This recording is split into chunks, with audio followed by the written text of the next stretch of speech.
Y los presentamos a ellos que están acá sentados, Marcela estamos Boizón esperando. Sí. y Regina Martínez Ríeques. ¿qué tal? Buenas noches, ¿cómo están? Buenas noches, ¿Cómo están? Muy Yo bien. empiezo por la política.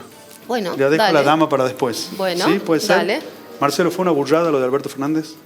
Fue típico acto electoral, ¿no? Porque la economía está en cierta medida a través de los indicadores mejorando y había que buscar la manera de encontrarle la quinta pata al gato. Para antes de que sigas, yo Sí. te quiero pedir que digas qué dijo Alberto Fernández por si algún distraído todavía Bien. no sabe. Dio a entender de que podría quitarle los intereses a la LELIQ para financiar un incremento del 20% a los jubilados. Un anuncio electoral que naturalmente es muy populista, Claro. pero que implica en sí una definición que va contra la imagen del país como pagador.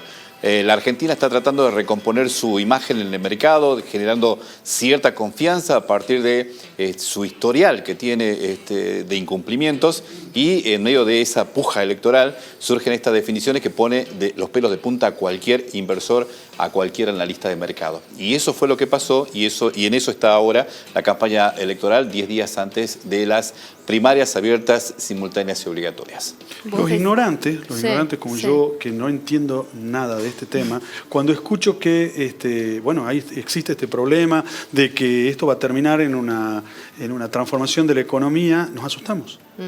¿Y es para asustarse, Regina? Buenas noches. Buenas noches. Yo creo que el problema de las LELIQs en sí es una consecuencia o es un síntoma de un problema que es mucho más viejo y más grave, que arrastra a Argentina ya hace un tiempo, que es el tema, digamos, fiscal. Y el tema fiscal viene por un alto gasto desmedido. Entonces eso es cómo se financia. Bueno, ahí surgió todo el tema de salir de un modelo que financiaba con emisión monetaria a un modelo que financiaba ese déficit con deuda. Al emitir la deuda entraron, acordate, fuertemente los dólares, justamente con las emisiones de deuda del gobierno y deuda privada, y para no crecer en lo que se llama la base monetaria o la oferta de dinero, digamos, en la economía, No crea inflación. había que esterilizar lo que se llama. Porque fíjate cómo entran, digamos, los dólares a la economía a través del mercado de cambios. O sea, vos vendés, vos inversores extranjeros, Sí. vendés, digamos, los dólares para invertir en Argentina y te dan en contrapartida pesos, y esos pesos salen al mercado. Entonces, para absorber esos pesos, el Banco Central empezó a colocar estos instrumentos de política monetaria, primero las LEBACs, y después se reemplazaron por las LELIQs. Las Entonces, LEBACs iban directamente podían al mercado, ir directamente. a cualquiera de Claro, nosotros. había una digamos. diferencia. Todo lo que es yo siempre le digo, es letras. Exactamente. Las LEBACs eran letras del Banco Central. Y vos, como Federico, podías acceder directamente a un instrumento del Banco Central, lo cual es poco habitual, porque vos deberías invertir tu dinero, digamos, en un banco. Y es el banco el que tiene que acceder a la mejor calidad crediticia, que es el Banco Central. Porque si no, ahí genera una distorsión. De repente, todos preferimos en la economía prestarle plata al Banco Central, que es la entidad que regula a cualquier banco que está por debajo. Correcto. Entonces, hubo un reemplazo de esas LEBACs por LELIQs. Y vos dirás, bueno, ¿por qué? Porque las LEBACs eran a 30 días. Y como instrumento de política monetaria, vos imagínate, cada 30 días modificar la tasa de interés. En Argentina eso es larguísimo plazo. Larguísimo plazo. Y sí, porque estamos midiendo, y creo que ahí Marcelo va a coincidir, una sintonía muy fina entre lo que es las expectativas de inflación y la tasa de interés. Entonces, a medida que va cambiando las expectativas de inflación, va moviéndose la tasa de interés. Entonces, vos tenías que esperar, vos Banco Central, un mes para ir moviendo esa tasa. Entonces, era un mecanismo muy lento. ¿Y entonces las LELIQ qué pasó? Entonces se reemplazaron las LEBACs por las LELIQs, que las LELIQs son letras de liquidez, a las cuales solo acceden los bancos comerciales, digamos. No accedemos nosotros de forma directa, porque accedemos indirectamente a través de los plazos fijos. Claro. Para evitar, a ver, bueno, habla de nuevo el ignorante, para de alguna manera contener esto, ¿le hemos transferido un beneficio a los bancos? No, porque vos fíjate, por ahí creo yo erróneamente que hay como un tema más ideológico, pero por ejemplo, fíjate lo que es la tasa de interés. La tasa de interés es el precio del dinero en el tiempo, y como cualquier precio surge de la oferta y la demanda. Entonces, las LELIQs surgen ¿por qué? Porque los bancos, para que vos, Federico, le dejes tu depósito y no te vayas a dólar, le exigís una tasa de interés. Le decís, no, mira, banco, si vos a mí me pagas el 30, yo no te voy a dejar mis ahorros y me voy a ir a comprar dólar. ¿Por qué? Porque hay una expectativa, digamos, de devaluación. Hoy la ecuación es o dólar o pesos, digamos, en plazo fijo. No, te iba a preguntar, ¿por qué estamos hablando hoy de las LELIQs y por qué esto tiene que ser un riesgo o una preocupación después de estas declaraciones y la reacción de los mercados en general, ¿no? Y cómo se relaciona esto justamente con el dólar? Yo ahí coincido con lo que dijo Marcelo, 100%, vamos, porque vos imaginate que estamos hablando de incumplir un contrato. O sea, Fernández dijo que él quería evitar, digamos, pagar los intereses de las LELIQs. Creo que todos queremos evitar pagar los intereses de las LELIQs y el mismo Banco Central trató de hacerlo. Vos acordate, Marcelo, en enero, febrero, que empezó a bajar la tasa, digamos, de política monetaria, y cuando salieron los datos de inflación por arriba del mercado, la tuvo que volver a subir y ubicarla en el 74. Naturalmente la tasa tenía que acompañar eso, porque imagínate, Federico, el tema bancario, vos decís, bueno, las LELIQs se mueven entre bancos, pero en el medio están los depósitos, tus plazos fijos, que de pronto vos decís, che, mira, te voy a bajar la tasa de interés del plazo fijo. ¿Qué haces vos? Viene un señor de apellido Mercado, agarra el portafolio y empieza a comprar dólares. Dice, no, pará, me están bajando la tasa de mi dinero que yo tengo depositado, me voy a dólares, porque yo sé que es una inversión segura y el que tiene plata compra dólares y así se distorsiona el mercado y volvemos los problemas de siempre. Cambiamos la denominación de LEBAC a LELIQ y vemos ese número que estaba ahí, 1.200.000 millones en LELIQ. ¿Qué significa esto? No sé. Bueno, mira... Tal vez para una economía de consumo, nosotros, una familia, ese valor representa 1/3 de lo que necesita el Estado para gastar durante un año. Transportémoslo eso a la familia. Imagínate, vos ganas 40.000 pesos, 45.000 pesos y necesitas 15.000 para pagar la tarjeta, porque las LELIQ en cierta medida vendrían a representar la tarjeta de crédito. De los 45.000 destina 15.000 millones, 15.000 pesos a la tarjeta de crédito y te queda para pagar los servicios, pagás la luz, el agua y todo lo demás y te va a quedar 10.000. Si sos inquilino, imagínate, se te va en el alquiler, no tenés margen absoluto para nada. Tenés que pagar el transporte, tenés que pagar el colegio y no te queda absolutamente nada. Transportado a la Argentina es lo que le está pasando. Hay un endeudamiento de tal manera que este valor representa el 40% de las reservas internacionales totales que tiene la Argentina hoy, que está en 67.800 millones al día de hoy. En su momento las LEBAC representaban casi un 75% de ese valor. Neteadas quiere decir lo que son de disponibilidad plena por parte del Banco Central, el porcentaje se achica bastante y prácticamente no queda margen.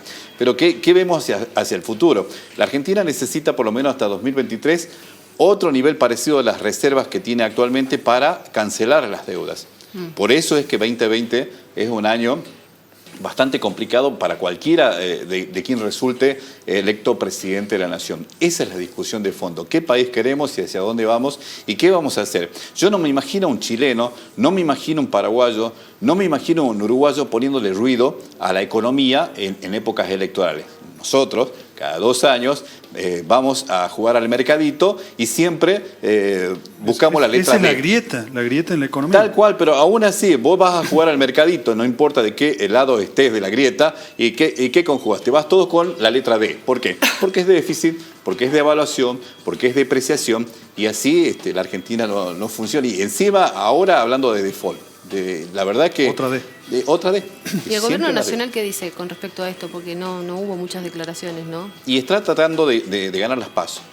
Rogelio Frigerio cuando vino dijo claramente de que las elecciones para ellos que había que ganar eran las de los 11 de agosto. ¿Por qué?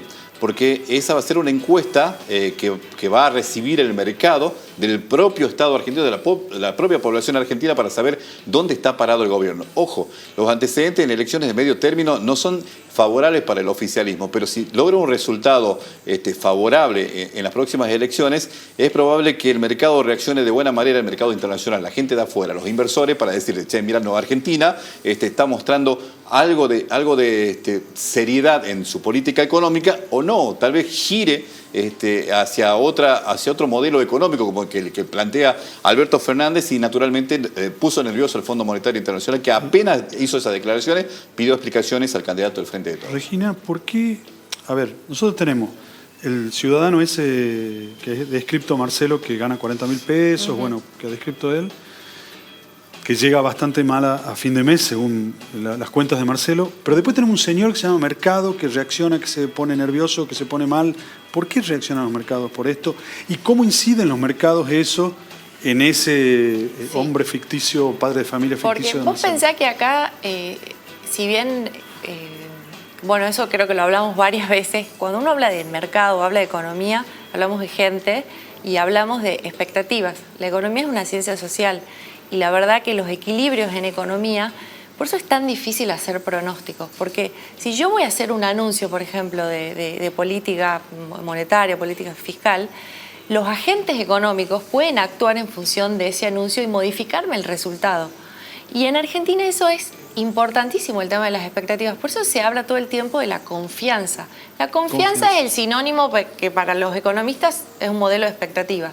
Entonces, ¿cómo hacemos nosotros la pregunta, creo yo, es cómo hacemos para restaurar la confianza, justamente para que la gente tenga expectativas sobre el futuro mejor, para poder reacomodar la demanda de dinero, porque a la larga termina siendo, la inflación es un problema monetario. O vos emitís por arriba de lo que demanda, de la demanda de dinero, o la demanda. Bueno, creo que para la mayoría de los economistas es un problema de origen monetario. Entonces vos, si emitís por arriba de la demanda, o si la demanda real, que es lo que viene pasando últimamente, te cae tanto, ¿por qué? Porque la gente no confía en el peso. ¿Vos por qué atesorás, digamos, por qué tenés una moneda? Bueno, básicamente porque la necesitas para transacciones o porque vas a ahorrar. Y los argentinos, ¿en qué ahorramos? En dólares. Entonces, para mí es fundamental, digamos, que vos decís, ¿cómo se desarma? ¿Es un problema esto? Sí, por supuesto es un problema. ¿Qué tan grave es? Es menos grave de lo que, a mi criterio, de lo que manifestó el candidato a presidente Fernández.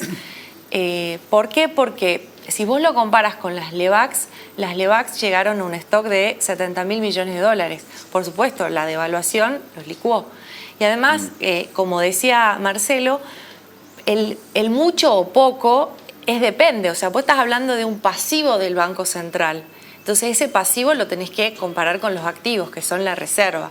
Por ahí no es válido compararlo con el presupuesto de la provincia, porque son cosas como que no tienen, comparar peras con manzanas. O sea, si es un pasivo, bueno, lo comparemos con el activo. E incluso si lo comparamos en términos históricos, esto que hablaba Marcelo de los pasivos totales, los pasivos que vendría a ser la base monetaria, o sea, el dinero más los pasivos remunerados que vendrían a ser las LELIQs, porque a vos, digamos, el Banco Central no te paga nada por tener los pesos en el bolsillo, para nada. Eso es lo que es la base monetaria. Sí. Entonces, el total de pasivos del Banco Central sobre las reservas netas, antes que asuma este gobierno, era un valor catastrófico. Creo que llegaba a 16 veces, o sea, el nivel de apalancamiento. Hoy ha bajado a prácticamente 2. Entonces, ¿estamos mal? Sí, no es que estemos bien, porque además esto hay que ir desarmándolo. ¿Por qué? Porque la tasa de interés hoy al 60% implica que vos en menos de un año vas a estar duplicando tu pasivo. Lo cual es, porque vos pensás que al ser encima una capitalización semanal, ¿qué quiere decir que se capitaliza semanalmente? Como las LELIQ son letras de liquidez a 7 días, sí. Vos cada 7 días vas capitalizando los intereses que vas acumulando, con lo cual la tasa, lo que se llama la tasa efectiva, es muchísimo más grande, o sea que vas a duplicar antes del año el valor de tu deuda, lo cual es preocupante. O sea, es materia pendiente a posteriori. Por supuesto que es materia pendiente y que debería ser resuelta, además, creo que Argentina debe ser, no sé si el único país del mundo que maneja su política monetaria emitiendo instrumentos de deuda por parte del Banco Central. Cualquier otro país del mundo interviene, digamos, en lo que es la tasa de interés, pero no con pasivos emitidos por el Banco Central, sino con deuda emitida por el Tesoro, por el Estado Nacional. Entonces invierte, digamos, compra y vende esos bonos emitidos por el Tesoro y así mueve la tasa de interés. Así funcionan todos los países del mundo, salvo nosotros. ¿Va a seguir esto siendo un tema? Digo, hasta, bueno, ahora falta muy poquito para las PASO, pero... el primer round. Primero no. Sí. Todavía falta el 27 de octubre y probablemente el balotaje. ¿Qué está haciendo el gobierno en este momento? Está presentando este dato de actividad económica de un repunte del 2,6% al alza después de 12 meses de caída, como un logro, que vendría a ser la bisagra con la que empieza un segundo semestre con signo positivo. Naturalmente que lo anterior no se recupera más, pero está tratando de mostrar signos positivos de aquí en adelante para decir de que la economía está despegando en todos los indicadores. Va a costar muchísimo, sobre todo los sociales. El caso de la pobreza, 32% de pobreza no se reduce de un semestre a otro y indudablemente tampoco el tema de la caída del empleo. Tienen un movimiento mucho más lento que los datos duros de la economía, como por ejemplo el tema de la actividad económica, del Producto Bruto Interno, que puede llegar a terminar el año, dicen los analistas, alrededor del 1,3% abajo o 1,7%. ¿Qué significa eso? Que se han hecho los deberes, el gobierno está presentando una política de déficit cero, pero primario. Ojo, antes exactamente, si tomamos la deuda, la situación sigue siendo un rojo.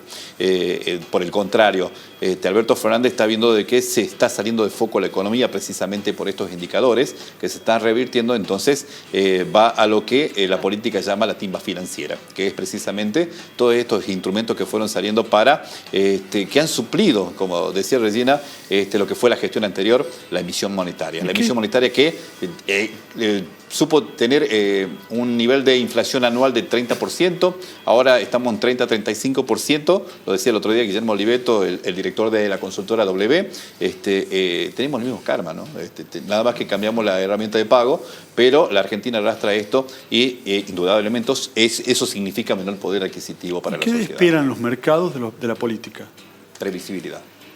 ¿Qué esperan de las elecciones o de la política? De la política, en general? es decir, yo lo que veo es que, y creo que de alguna manera vos lo has sugerido antes, hay países donde hay previsibilidad aún después de las elecciones, aún en elecciones. Que reglas del juego un poco más claras, porque acá realmente estamos oscilando entre dos tipos de país. Antagónicos. Digamos, claro, es totalmente antagónico. Cualquier transición en el mundo entre gobiernos, incluso de antagónicos, como decís vos, es mucho más normal, porque también hay una serie de estructuras como el Congreso, como el Poder Judicial, que controla, digamos, al Ejecutivo, pero acá somos un país excesivamente presidencialista, entonces realmente estamos jugándonos un modelo de país. Respecto a lo que comentaba de los datos económicos, yo creo que yo no estoy muy a favor del tema de que cada 2-3 días salgan encuestas nuevas y demás, porque creo que hoy la tecnología ha hecho que sea mucho más fácil el tema del muestreo y que se hagan, digamos, más asequibles para las empresas encuestadoras hacer este tipo de encuestas. Pero yo no sé qué tan serias son estas encuestas. Sí me parece muy importante que al momento de llegar las elecciones, lo que hablaba Marcelo de las mejoras de los indicadores, porque en general los seres humanos tomamos decisiones y no nos medimos en términos absolutos, sino en términos relativos. Entonces, si llegamos con una economía un poquito mejor, si yo estoy un poquito mejor que antes, quizá eso va a favorecer, digamos, a una reelección o por lo menos una mejora en las encuestas. O en la posibilidad mía de tomar decisiones. Claro. Sí, yo estoy pensando más, digamos, de cara a las elecciones. O sea, creo que va a favorecer, digamos, al oficialismo eso. Por eso me parece que todavía estamos 2 meses de las elecciones. ¿Cómo? Con una vieja receta. Claro. Apelando a la reactivación del consumo. Ahora 12, el plan 0 kilómetro, los créditos del ANSES. Vos fíjate que toda la pelea ahora se está centrando en los jubilados. Está peleando el voto jubilado Macri con Alberto Fernández, tanto con los anuncios de mejores créditos como el tema de esta promesa del 20% de incremento en el haber jubilatorio. Muchas gracias, Marcelo. Muchas gracias, Regina. Nos vamos a